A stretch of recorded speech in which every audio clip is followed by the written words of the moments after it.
बहुत समय पहले की बात है। गंगा नदी के समीप एक गांव में जयंत नाम का युवक रहता था। उसके माता पिता बहुत अमीर थे, अतः उसे पैसे की कोई कमी नहीं थी। एक दिन वह चाचा के पोते की शादी में दूर गांव गया। विवाह के पश्चात वह वहीं रुक गया। अगले दिन वह बाजार में गया। वहां की रौनक देखकर उसे बड़ा मजा आया। शाम होते ही सभी दुकानदार लौटने लगे, किंतु एक व्यक्ति चुपचाप दुकान लगाए बैठा था। जयंत ने हैरानी से पूछा, अरे भाई, तुम घर नहीं जाओगे? वह दुकानदार मायूसी से बोला, मेरी सलाह नहीं बिकी, उसे बेचकर ही जाऊंगा। कौन सी सलाह? कैसी सलाह? पहले कीमत चुकाओ। दुकानदार ने हाथ नचाते हुए कहा। कितने पैसे लगेंगे? जयंत ने लापरवाही से पूछा। एक सलाह का 1000 रुपया लगेगा, मेरे पास 2 ही हैं। दुकानदार ने व्यस्त भाव से कहा। उसकी बात सुनकर जयंत को हंसी आ गई। भला सलाह भी खरीदी जाती है? परंतु जाने जयंत के मन में क्या आया, उसने 2000 रुपये गिनकर उसके सामने रख दिए। दुकानदार हिल हिल कर बोला, कांटेदार बाड़ ना लगाना, घरवाली को राज ना बताना, नहीं तो पड़ेगा पछताना। जयंत ने उसकी सलाह याद कर ली। घर पहुंचा तो पत्नी दरवाजे पर खड़ी मिली। बाग का माली भी वहीं था। वह माली से दरवाजे के ऊपर बाड़ लगवा रही थी। जयंत को नई नई सलाह याद थी। उसने पत्नी को वह बाड़ लगाने से मना किया। 2000 रुपये वाली बात भी बताई। उसकी पत्नी खिलखिलाकर हंस दी। मान गए आपको? कोई भी घड़ी भर में मूर्ख बना जाता है। अरे, इतना रुपए पानी में बहा आए, मेरे लिए जेवर बनवा देते। जयंत चुपचाप भीतर आ गया। उसे अपनी गलती पर क्रोध आ रहा था। ठीक ही तो कहा पत्नी ने, 2000 रुपये गंवा दिए। उस रात जयंत को सोते सोते विचार आया, क्यों न इन सलाहों को आजमाया जाए। उसने एक सूअर के बच्चे का सिर काटकर जंगल में छिपा दिया।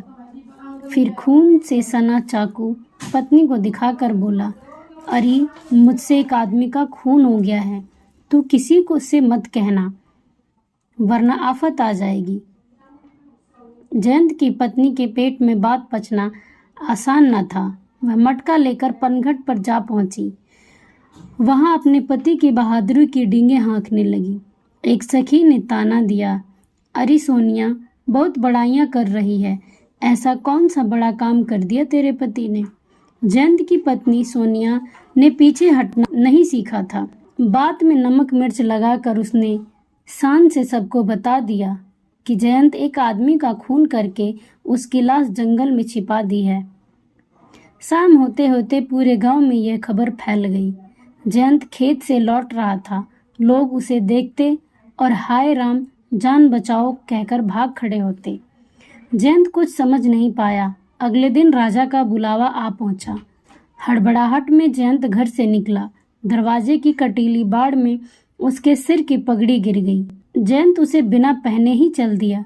राजा के दरबार में नंगे सिर जाने की सख्त मनाही थी। जयंत को देख राजा गुस्से से भर उठा।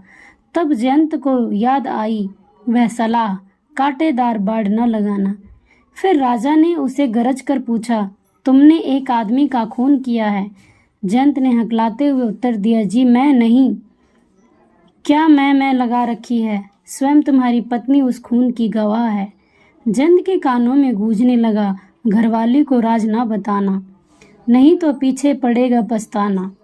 वह खिलखिलाकर हंस दिया। उसने धीरे धीरे राजा को समझाया कि किस तरह उसने सलाहों की परीक्षा लेनी चाहिए।